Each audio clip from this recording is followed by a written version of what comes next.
Hello, everyone. Today we have Vineet Rai, founder of Aviskar and Intellikia, a pioneer impact investment in India, who has taken his approach to other continents successfully. I don't need to tell more about him. Most of you know him. He's an original thinker and supported many social enterprises to stay stable while serving local communities. To decode this further, I will start the conversation. Vineet, my first question to you is from the impact investor's point of view, how to build this ecosystem for nurturing enterprises that would impact the last mile in particular. Over to you, Vineet. Namaskar, everyone. This is the month of our independence, or Independence Day has just passed on. So that's why the very colorful Indian tricolor behind me. First, thank you, Kirti, for inviting me and giving me your platform to talk to the folks. Local entrepreneurship, or let's actually just first try to ask ourselves, what are the challenges on the ground? The first challenge on the ground is people want to live where they are born and brought up. So you migrate because you don't see opportunities for further growth in the area you come from. Those who migrate are the best and the most intelligent from that geographical area. So what is happening is you used to call from a national perspective brain drain, where the best of the brains actually leave the shores of the country and used to go to US or Europe. But there is an internal brain drain also in a country like India, where there is a very significant north and south divide, where the south is the industrially progressed, both agrarian and industrial progress, while north has actually been largely an agrarian economy with very few prospects of industrial growth. And therefore, all the smart or all the bright folks who have the capability and the desire and the fire burning in their belly to make a difference actually migrate. Some migrate to Mumbai, some migrate to Delhi or any other industrial zone. So you can actually find people from UP, Bihar, Jharkhand, Orissa in every nook and corner of India. If you're trying to probably buy a coffee in Cafe Coffee Day, you would actually be served by a North Indian guy in Bangalore. So it's quite amazing. And those guys who are actually serving that coffee to you for 6,000 rupees a month are probably the best and the brightest from their village. And that's where the challenge starts. So prima facie, if you want to develop any local economy, you have to create jobs and livelihoods from that economy. And there are different approaches to do it. One thing is very clear, you have to look at all kinds of entrepreneurs. So you can look at those who are actually staying in those villages, those who have migrated from those villages and because of COVID, whose lives have been disrupted and have trekked back or walked back or took a train or took a flight or whatever, come back to where they belong to. Now, this to me is what you call reverse brain drain. And since reverse brain drain is happening, you are actually getting very skilled and very professional manpower back in hinterlands of northern India, or north or northeast and east of India, coming from west of India. Now, migration of labor is good for both the southern economy and the northern economy. The demographic change that is taking place, the growth, the slowing down of growth, the aging of the population in the south, and the more young population coming up in the north creates that kind of opportunity as well. So it's not just that the labor that is migrating from the north to the south is only creating or imposing certain kind of a cost on the south. It is also actually serving the needs of the south. So one should not just see it in isolation. But if they come back for some reason, like COVID has done, and they are actually seeking value creation in their ecosystems, how do you do that? Now, you can have a financial investment, you can actually have an ecosystem building capability, and then you have to actually create jobs by attracting entrepreneurs and enterprises. Now, entrepreneurs could be local or could be convinced to move from other places where the tax and fiscal incentives from the state government play a big role. And in my view, there is a huge opportunity given the backwardness that is there and the improving physical infrastructure. As you know, because of the significant focus of the current government on roads and others, there is a significant amount of construction. So physical logistics is improving.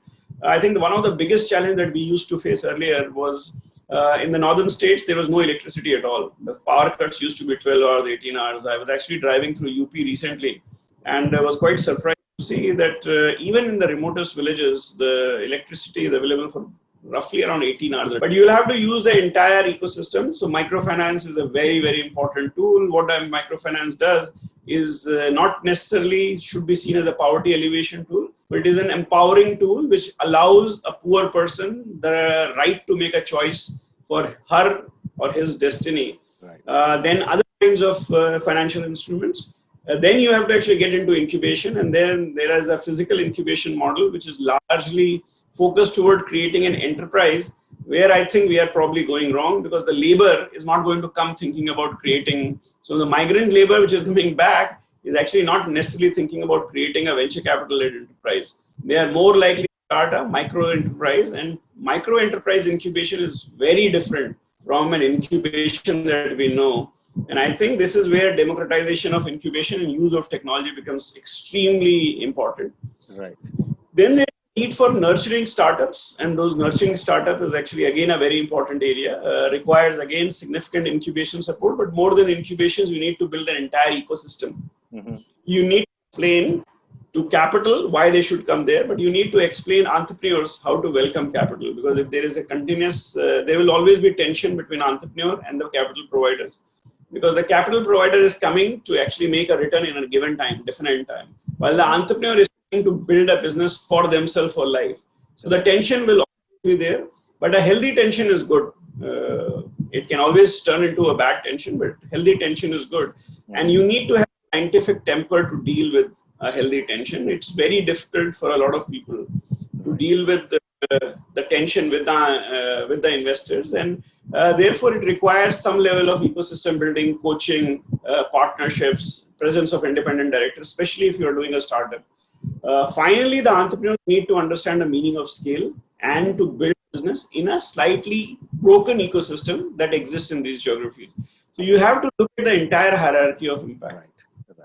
See, once you said while impact investors are really concerned about the bottom line of the people, VCs are perhaps at the bottom line of the people at the promoters level. So in that context, in today's world, while COVID has pushed back so many people back to poverty, how do you see, given the context you have set up for us, the role of impact investors as an enabler and building this ecosystem further? Because we have a broken ecosystem, as we all know. Within that context, you with so much of experience, can you throw some light on that?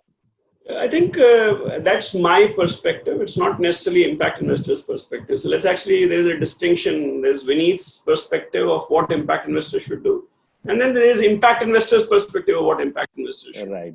My perspective of impact investor is that our key role is to go to places where there is an opportunity, but that opportunity is going to not attract commercial capital. So if you are not able to attract commercial capital, then suddenly there is a role for impact investor. Because if I actually go and do a startup, technology startup, even if it is making impact in Bangalore, then I think you are essentially competing against any other venture capital fund, because all venture capital funds are actually right now looking at edtech, whatever. And I think any ability to make impact would require the role of technology. We have understood this quite well, because without technology, the challenges that physicality brings to the table is very difficult to overcome, and therefore technology will always play an important role. Having said that, I think these personal views should not mar the role that impact investors are going to play irrespective. I think the real and the most important challenge is, how do you find an entrepreneur who's actually operating? And I think, again, Amazon is actually started in US, but has been serving India and serving India well. But then if you go by Amazon's perspective, their potential largely comes from the metropolitan towns and then to larger towns. And then they will actually think about anything else. So generally, first they would want to satisfy the most densely populated and the highest wallet size. If you follow that trajectory, then capitalism at some point of time will solve the problem that exists. Now, the challenge comes in is we want to do it faster, because there's something called Sustainable Development Goals. And 2030, we want to reimagine the world. Now, COVID has actually brought in sharper focus the challenge that we have over the next decade. And that actually enhances the role of impact investor to see the world and the challenges slightly differently. So once we get into this discussion, the first question would be, so what should the impact investor doing? I think the impact investor should actually develop capabilities, understand what a broken ecosystem means, what kind of challenges does it throw up, and then spend time in trying to nurturing an entrepreneur to build a business so that jobs and livelihoods are created where people live. And I think this is where really, in my view, the challenge comes. Now think about it. If I have to go and make an investment in UP or Bihar or Jharkhand or Orissa or West Bengal, etc., first and foremost, most investors do not really know or understand these geographies, because if you see the trend, and if you can go and ask any venture capitalist right now, most of them would have never traveled to these geographies, except probably if they come from those geographies. So they might have been born and brought up, but they would never travel to these geographies. Even though they have some very beautiful travel spots. So I'll encourage the venture capitalists, if any of you are listening, do travel to these states. They have beautiful traveling spots for you to enjoy them. But once you actually start understanding the local thing, you will realize the thought process in a UP or a Bihar or a Jharkhand is of 2005 and 6 of what it was in Mumbai or Bangalore or Delhi. Now, what you are effectively therefore forcing yourself to walk back 15 years, to take an entrepreneurial risk and try to, because of the learnings that we in India have gone through with 2005 and 2020, of how ecosystems have come through and with government focus, etc., educate the local ecosystem and crowd in other investors.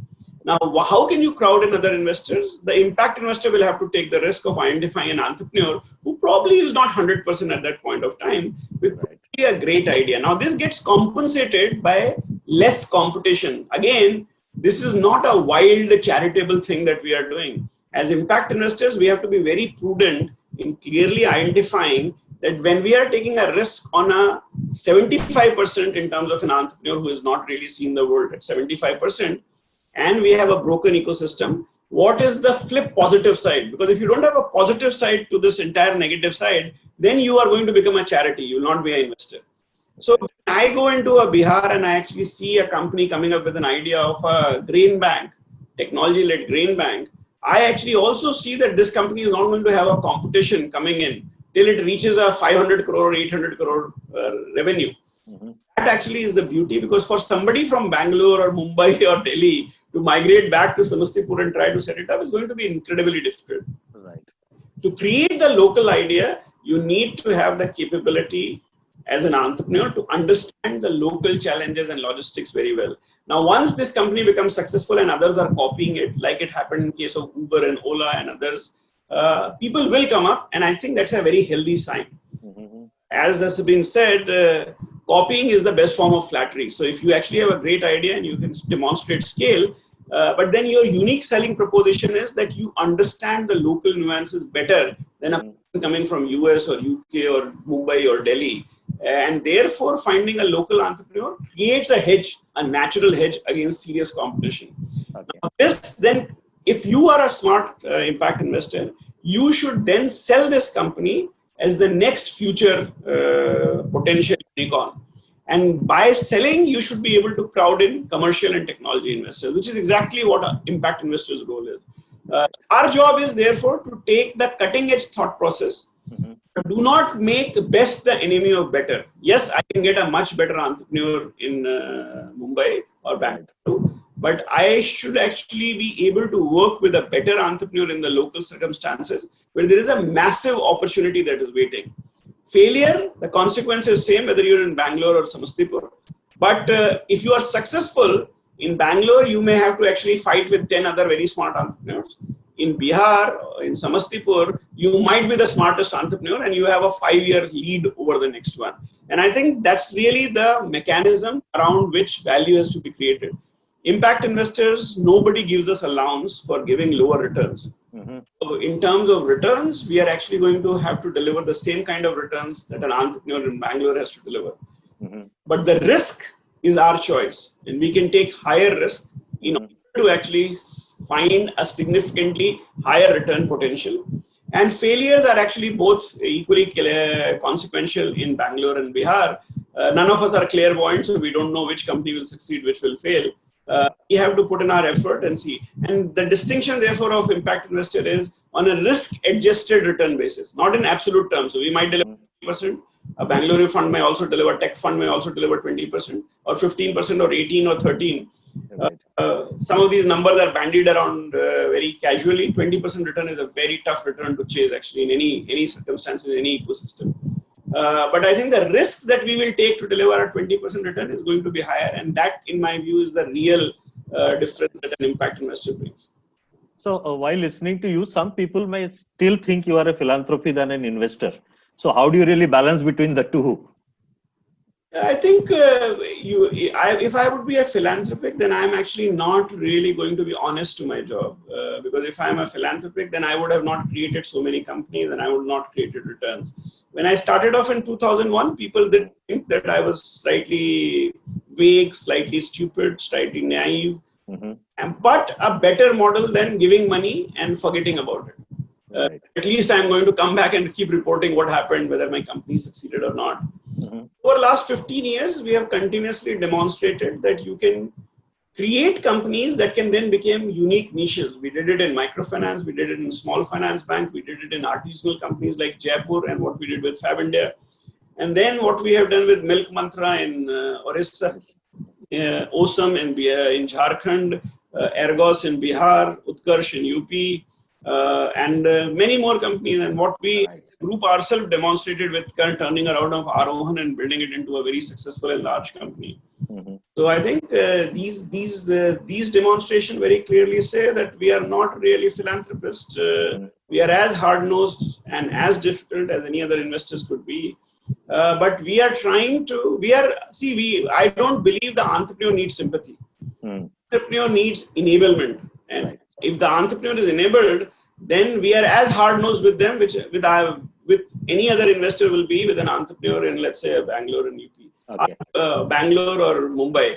Our job is to support the entrepreneur in being successful. The entrepreneur has to work 20 hours a day. I'm also an entrepreneur and I have raised capital. I have to work 20 hours a day. There is no excuse on that. That you are in a broken ecosystem, you have to work harder. And we will make sure you will work harder. But we will support you in every potential possible way. But if you fail, we will be as difficult as you, because we are an investor at the end of it and not a philanthropist. Right. So while taking this slightly further, a lot of people are asking us, even as Ecoshare, what are the opportunities in the given scenario? Reverse migration we are seeing. We are seeing rural non-farm sector almost kind of stand still. And we have been seeing a lot of pressure on the agriculture.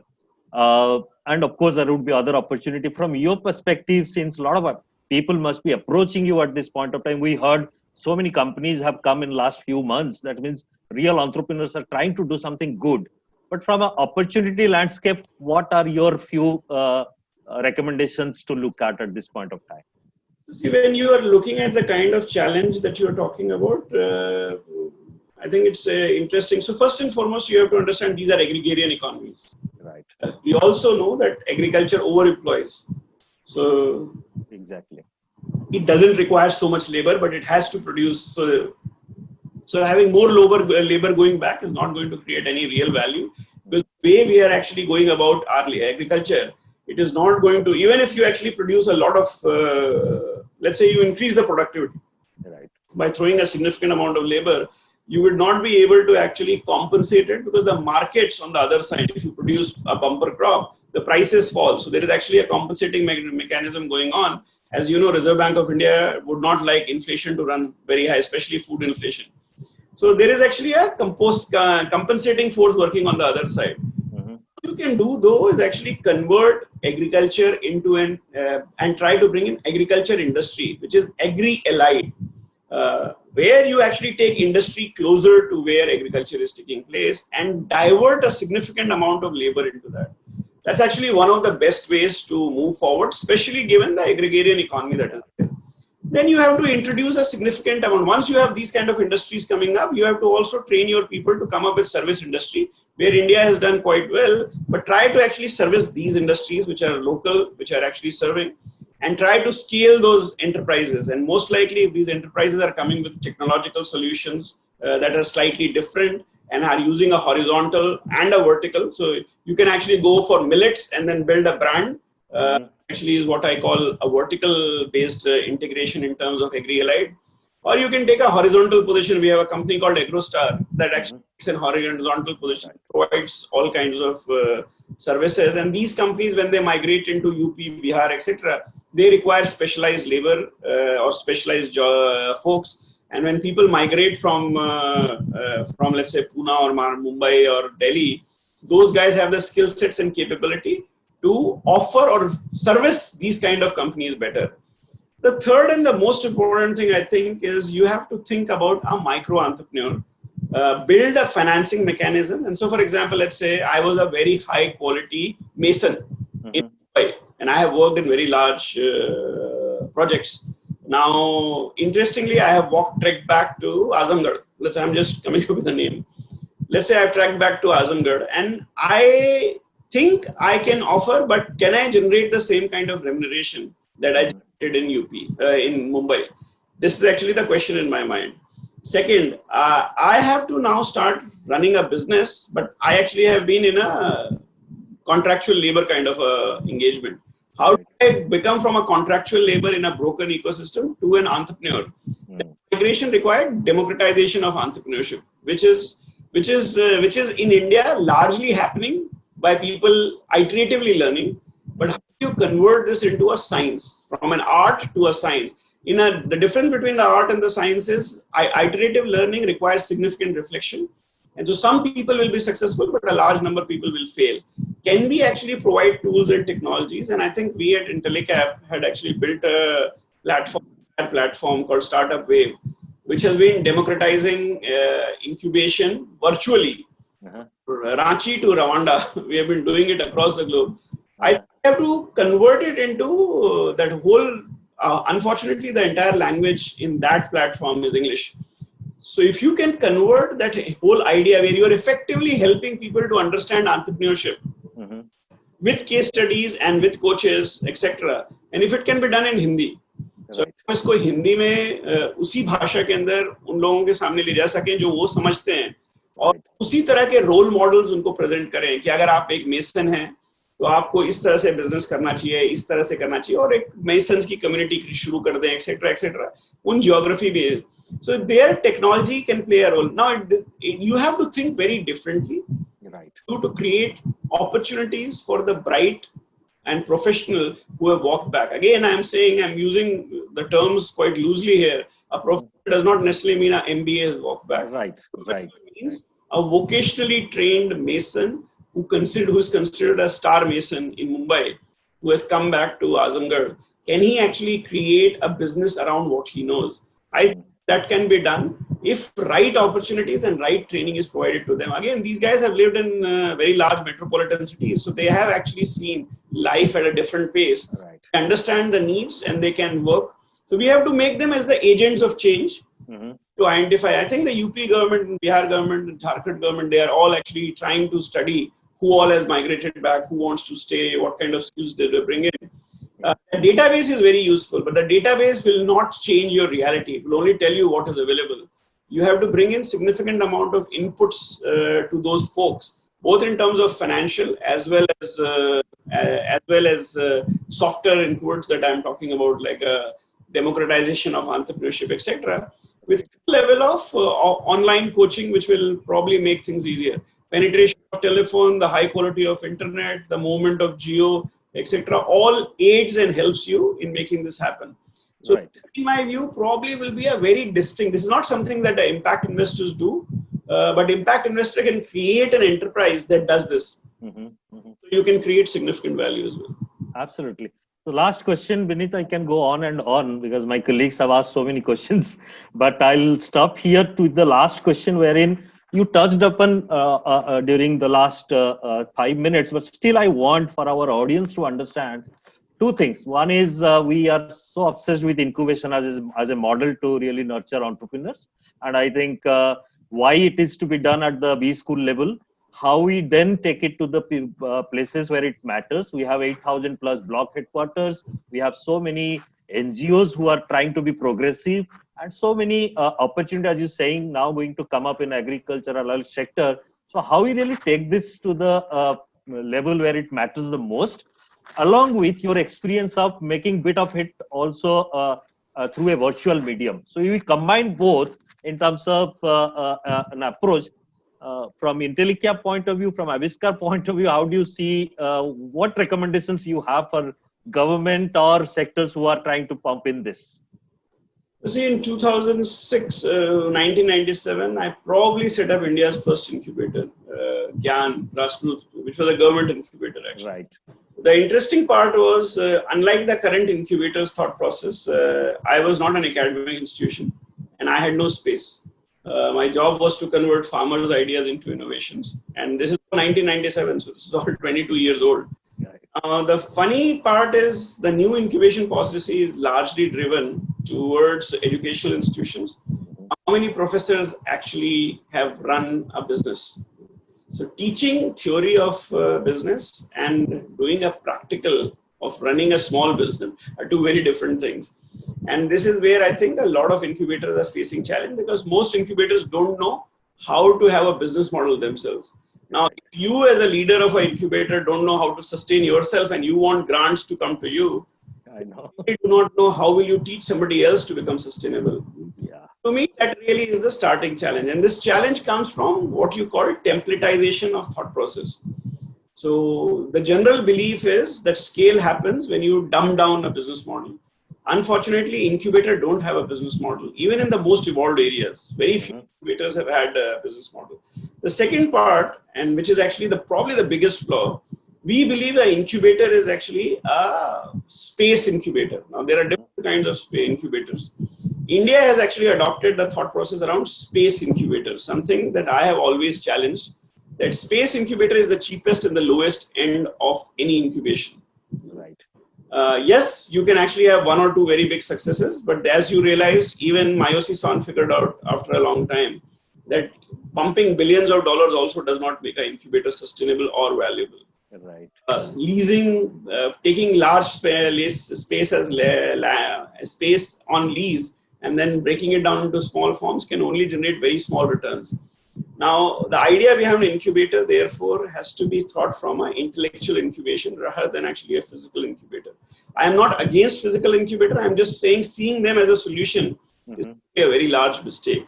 The capability of an incubator is from able to deliver the knowledge that the entrepreneur needs at his or her doorsteps. A physical incubator goes against that grain because it actually says you have to come to my incubator for you to learn. And if you do it in a district, if I'm operating from my village, why would I actually keep going to the district to learn about something that I have to do in my village? I think there is a grudging recognition of this fact, but it's possible. In the service industry, space incubator can work. It also works beautifully if you actually are able to create clusters. So if you're able to create a biotechnology cluster, then a lot of biotechnology companies will come up in the same space. But if you are trying to democratize entrepreneurship, which is probably objective entrepreneurship, then the space incubator model is not the smartest to follow. And one will have to actually then think about what are the district's potential opportunities, and do you have people who are able to convert this into a skill set which will help an entrepreneur. Thank you. I had so many questions around FPO, around impact measurement versus impact investment, but I think you have touched upon many of these in different ways. I'll stop here, Vineet, and thank you very much for your time. And it's absolutely a pleasure talking to you as always. Thank you. Thank you, Kirti. And namaskar to everyone.